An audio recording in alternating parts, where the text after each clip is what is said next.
બાળકો, આજના વિડીયોમાં આપણે પર્યાવરણમાં 17મો પાઠ છે તેજલ અમદાવાદમાં. તે પાઠનું જે નવી સ્વાધ્યાય પોથી જે ભાગ 3 આવી છે તેનું જે સ્વાધ્યાય કાર્ય આપવામાં આવેલું છે તેના વિશે શીખવાના છીએ અને તેના વિશે સમજવાના છીએ. તો પ્રશ્ન 1 થી શરૂઆત કરીએ. પ્રશ્ન 1 છે, નીચેના પ્રશ્નોના જવાબ લખો. પહેલો પ્રશ્ન છે, તમે કયા કયા સ્થળે જાહેર શૌચાલય જોયા છે?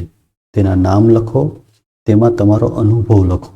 તો આપણે કયા કયા સ્થળે? તો અમે રેલવે સ્ટેશન, બસ સ્ટેશન, સરકારી ઓફિસો, હોટેલ વગેરેમાં જાહેર શૌચાલયો જોયા છે. તેમાં બસ સ્ટેન્ડમાં ગંદકી વધારે હતી જ્યારે હોટલમાં સાફ શૌચાલયો હતા. બીજો પ્રશ્ન છે, તમારા વિસ્તાર કે ગામમાં કઈ કઈ જાહેર સુવિધાઓ આવેલી છે? તો આપણા ગામમાં કઈ કઈ જાહેર સુવિધાઓ હોય? તો અમારા ગામમાં નિશાળ, દવાખાનું, રસ્તાઓ, મંદિર, પાણીની ટાંકી, શૌચાલય, પાણીના પરબ વગેરે જાહેર સુવિધાઓ આવેલી છે. ત્રીજો પ્રશ્ન છે, બસમાં મુસાફરી કરતી વખતે તમે કઈ કઈ બાબતોનું ધ્યાન રાખશો? તો બસમાં ચડતી વખતે ધક્કામુક્કીમાં ધ્યાન રાખવું જોઈએ કે આપણને કોઈ ઈજા ન થઈ જાય કે પડી ન જવાય. બીજું, કિંમતી વસ્તુઓ સંભાળીને રાખવી જોઈએ. આપણી પાસે કોઈ બસમાં મુસાફરી કરતી વખતે કોઈ કિંમતી વસ્તુ હોય તો એને આપણે બરાબર સાચવીને રાખવી જોઈએ. લાંબી મુસાફરી કરતી વખતે જરૂરી દવાઓ આપણી સાથે લેવી જોઈએ. જો કોઈ દવા ચાલુ હોય, આપણે દવા લેવી પડતી હોય ટાઈમે, તો એ દવાઓ ભૂલ્યા વગર સાથે લઈ લેવી જોઈએ. એ ઉપરાંત પાણીની બોટલ પણ સાથે રાખવી જોઈએ. બીજા લોકોને આપણને તકલીફ ન થાય તેનું પણ આપણે ધ્યાન રાખવું જોઈએ. તો આ બધી બાબતોનું આપણે ધ્યાન રાખવું જોઈએ. ચોથો પ્રશ્ન છે, તમે મુલાકાત કરેલી હોસ્પિટલમાં નીચેના પૈકી કઈ કઈ બાબતો જોઈ તેની સામે ખરાનું નિશાન કરો. હવે તમે કોઈ હોસ્પિટલની અંદર ગયા હો તો એની અંદર અલગ અલગ પ્રકારની સુવિધાઓ હોય, જેમ કે કેશ બારી, ડિસ્પેન્સરી, બ્લડ બેંક, પૂછપરછ વિભાગ, x-ray room, operation theatre, doctor room, laboratory, dressing room. તો આ બધું છે હોસ્પિટલની અંદર અલગ અલગ પ્રકારના વિભાગ છે. તો એમાંથી તમે કોઈ હોસ્પિટલની અંદર ગયા હો અને તમે કોઈ સુવિધા જોઈ હોય તો એ જે જોઈ હોય એના અમે નિશાન કરવાનું છે, સાચાનું નિશાન, અને ન જોયું હોય તો એમાં કાંઈ કરવાનું નથી. તો જે જોયું હોય એની અંદર આપણે સાચાનું નિશાન કરીએ. તો કેશ બારી આપણે જોઈ હોય તો ત્યાં આપણે સાચાનું નિશાન કરીએ. ડિસ્પેન્સરી મેં નથી જોઈ તો આપણે ત્યાં નહીં કરવાનું. બ્લડ બેંક જોયું છે. પછી પૂછપરછ વિભાગ તો એ પણ હોય. X-ray room, operation theatre, doctor room, laboratory મેં નથી જોઈ, ડ્રેસિંગ રૂમ, બરાબર છે. જો લેબોરેટરી જોઈ હોય તો ખરાનું નિશાન કરવાનું છે. જે વસ્તુ આપણે જોઈ હોય હોસ્પિટલમાં એ બાબત છે એના આગળના ખાનામાં આપણે ટીક કરવાનું છે. તમે જે જોયું હોય એમાં તમે આ સિવાયની અલગ ટીક પણ કરી શકો છો. પ્રશ્ન 2 છે, નીચેના સ્થળ પર તમે જાઓ છો, તેમાં મુસાફરી કરો છો ત્યારે તમને કેવો અનુભવ થાય છે? હવે અહીંયા અલગ અલગ સ્થળ અથવા તો વાહનના નામ આપેલા છે અને એની અંદર આપણે જઈએ તો આપણને કેવું લાગે છે? તમે ગયા હો તો તમને કેવું લાગ્યું હતું ત્યારે, તેના વિશેની વાત કરવાની છે. તો પહેલું છે હોસ્પિટલ કે દવાખાનું. દવાખાનામાં તમે જાઓ છો તો ત્યારે તમને કેવું લાગે છે? તો દવાખાનામાં લોકો બીમારીનો ઈલાજ કરવા માટે આવેલા જોવા મળે છે અને ઘણા બધા લોકો બીમાર હોય તેવો આપણને અનુભવ થાય છે. બીજું છે બસ અથવા રેલગાડી. તો બસમાં મુસાફરી કરવામાં સીટ મળી જાય તો ખુશ થઈ જવાય છે. જો બહુ ખૂબ જ ભીડ હોય અને સીટ ન મળે તો આપણને થોડીક મુશ્કેલી પડે છે. પછી ઊંચી ઇમારત. કોઈ બહુ મોટી ઇમારત હોય એમાં ઉપર તમે ચડો તો કેવો અનુભવ થાય? તો કે ઊંચી ઇમારત પર જઈને હું બારીમાંથી નીચે જોઉં તો ચક્કર આવે છે. એના પછી છે હોડી. હોડીમાં બેસીએ ત્યારે પાણીમાં હોડી ડૂબી જવાનો ડર લાગે છે. જાહેર શૌચાલય. ત્યાં જઈએ તો આપણને કેવો અનુભવ થાય? તો કે જાહેર શૌચાલયમાં ગંદકી જોઈને મને ઉલટી જેવું પેટમાં થવા લાગે છે. તો આવી રીતે તમને જેવો અનુભવ થતો હોય એ તમારે અહીંયા વિચારીને લખવાનો છે. પ્રશ્ન 3 છે, નીચેના પ્રશ્નોના જવાબ લખો.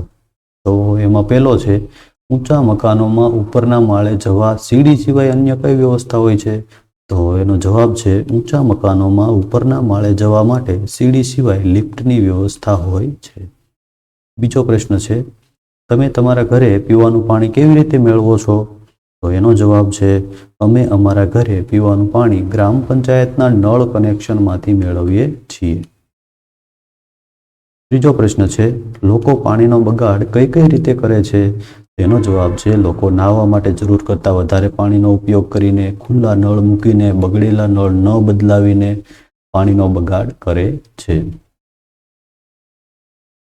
પ્રશ્ન 4 છે, નીચેના વિધાનો ખરા છે કે ખોટા તે જણાવો. જો અહીંયા 5 વિધાનો આપેલા છે અને એ વિધાનો છે સાચા છે કે ખોટા તે આપણે આ બોક્સની અંદર નિશાની કરીને આપણે જણાવવાનું છે.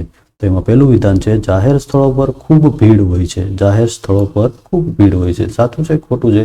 તો એ સાચું છે. બરાબર છે. બીજું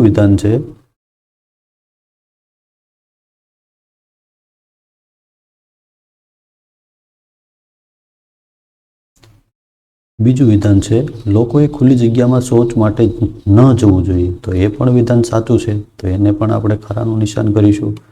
ત્રીજું છે, સારવાર માટે પોલીસ સ્ટેશન પર જવું જોઈએ. તો સારવાર માટે તો દવાખાને જવું જોઈએ, પોલીસ સ્ટેશને તો ન જવાય.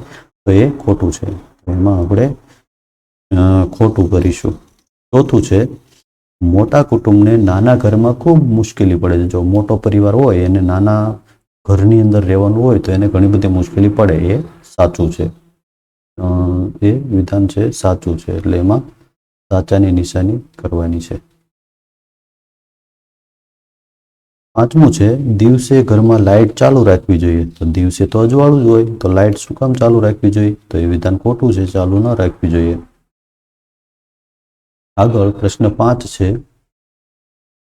નીચેના પ્રશ્નોના જવાબ લખો. એમાં પહેલું છે, ઊંચી ઇમારત પરથી નીચે જોતા તમને શું અનુભવ થાય છે? તો અહીંયા તમારે ઊંચી ઇમારત ઉપર તમે ક્યારે ગયા હો અને તમને અનુભવ થયો હોય તો એ લખવાનો છે.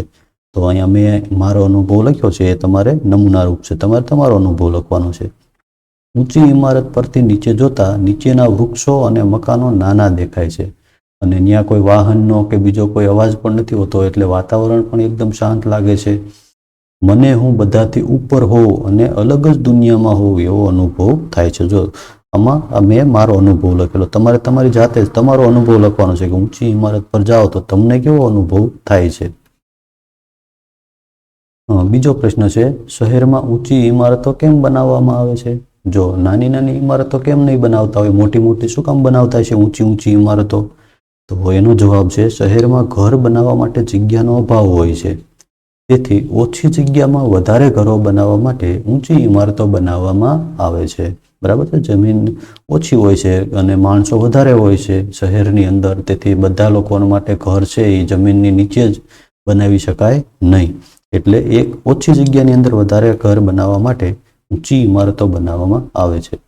પ્રશ્ન 3 છે, તમે ઘર કેમ બદલો છો? આપણે ઘર ક્યારે ક્યારે બદલવું પડે છે? તો આપણું ઘર છે એ સરકારી જગ્યામાં હોય, આપણું મકાન, અને નોટિસ આવે તો ઘર બદલવું પડે છે. એ સિવાય કદાચ આપણે ભાડે રહેતા હોઈએ અને મકાન માલિક છે એને કોઈ બીજાને મકાન ભાડે આપવાનું હોય તો પણ આપણે ઘર બદલવું પડે. એ સિવાય નવું ઘર આપણું બનતું હોય અને એ બની જાય તો પણ આપણે જૂના ઘરથી નવા ઘરની અંદર રહેવા માટે જઈએ છીએ અને ઘર બદલીએ છીએ. તો આમાંથી કોઈ પણ તમે છે ઘર શા માટે બદલો છો એ લખી શકો છો. ચોથો પ્રશ્ન છે, અમદાવાદ રિવરફ્રન્ટ પર જઈએ તો શું શું જોવા મળે છે? જો અમદાવાદમાં સાબરમતી રિવરફ્રન્ટ બનાવવામાં આવેલો છે તો એના ઉપર શું શું જોવા મળે છે આપણે જઈએ તો? તો રિવરફ્રન્ટ પર બગીચાઓ હોય છે, અલગ અલગ પ્રકારના ઘણા બધા બગીચાઓ છે. ત્યાં નાસ્તાના સ્ટોલ છે, એમાં અલગ અલગ પ્રકારનો નાસ્તો આપણે કરી શકીએ છીએ. પછી વહેલી સવારે કોઈ યોગ અને મેડિટેશન કરવા માટે જાય તો ત્યાં એમના મેદાનો પણ એ લોકોને મળે છે. એના સિવાય બાળકોને રમતના મેદાનો, પછી જાત જાતના પક્ષીઓ પણ ત્યાં જોવા મળે છે. સાયકલિંગ માટે રસ્તાઓ વગેરે આ રિવરફ્રન્ટ ઉપર છે આપણને જોવા મળે છે. પ્રશ્ન 6 છે, નીચેના ચિત્રનું વર્ણન કરો. જો અહીં એક ચિત્ર આપેલું છે. ચિત્ર છે એ એક મોટો પરિવાર છે. જો એક પુરુષ છે, એક સ્ત્રી છે અને નાના નાના 4 બાળકો છે. તો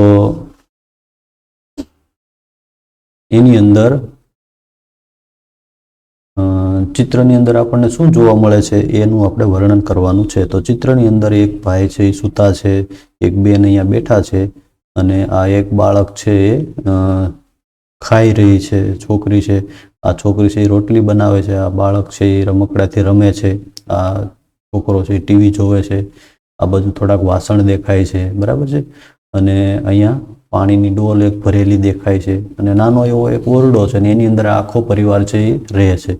તો એનું આપણે વર્ણન કરવાનું છે. તો અહીંયા આપણે વર્ણન લખેલું છે કે ચિત્રમાં એક નાના ઘરમાં રહેતા મોટા પરિવારનું દ્રશ્ય છે. ચિત્રમાં એક વ્યક્તિ સૂતા છે, એક છોકરો ટીવી જોઈ રહ્યો છે, એક સ્ત્રી નીચે બેઠેલી છે, તેના બાળકો રમકડાથી રમી રહ્યા છે, ઘરના બીજા 2 બાળકો ભોજન કરી રહ્યા છે, ઘરમાં થોડા વાસણો પણ દેખાય છે. આ ચિત્ર દ્વારા સમજી શકાય છે કે તેમાં પરિવાર છે તે ગરીબ હશે અને તેની પાસે જીવવા માટે જે પ્રાથમિક સુવિધાઓ હોય તે નથી મળી રહી એમને, બરાબર છે. તો આટલું આ ચિત્રનું વર્ણન કરવાનું હતું અને આવી રીતે આ સ્વાધ્યાય પોથીની અંદર જે સ્વાધ્યાય કાર્ય આપવામાં આવેલું છે આ પાઠનું, એ સ્વાધ્યાય કાર્ય છે આપણે શાંતિથી ધીમે ધીમે અને સારા અક્ષરથી તમારે સ્વાધ્યાય પોથીમાં લખી નાખવાનું છે.